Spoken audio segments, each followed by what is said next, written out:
Welcome to our channel. Today we how to invest with Bank of New York Mellon easy tutorial step by step clearly. Begin by visiting the official Bank of New York Mellon website. Locate the section for individual investors. Click on the investment options link. Explore the various investment products available, such as mutual funds, ETFs, and managed accounts. Choose an investment product that aligns with your financial goals. Next, create an account on the website if you do not already have one. Fill in the required personal information, including your name, address, and social security number. Complete the identity verification process as instructed.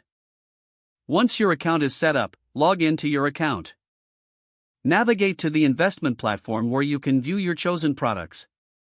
Review the detailed information about your selected investment option. Select the amount you wish to invest. Decide on your funding method, whether it's through a bank transfer, wire transfer, or other means. Confirm your investment choices and read through any disclaimers or terms.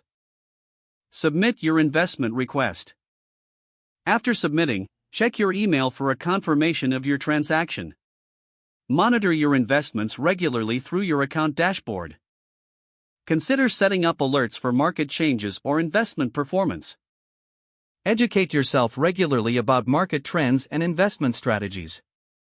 Plan for periodic reviews of your investment strategy to ensure it meets your evolving financial goals.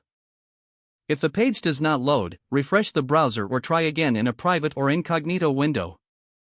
Make sure you are using the correct email address, then retype it carefully to avoid small typos.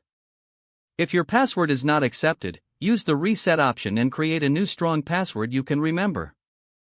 Check your spam folder for verification or security emails, then complete any requested confirmation steps. Enable two-factor authentication if available to improve account security and reduce unauthorized access risk. After signing in, review your profile details so your contact information and settings are accurate and current. If you see an error message, note it down and try again after restarting your device and internet connection. Log out when you finish, especially on shared devices, to keep your account and payment information secure. Don't forget to like this video and subscribe to our channel for more step-by-step tech guides.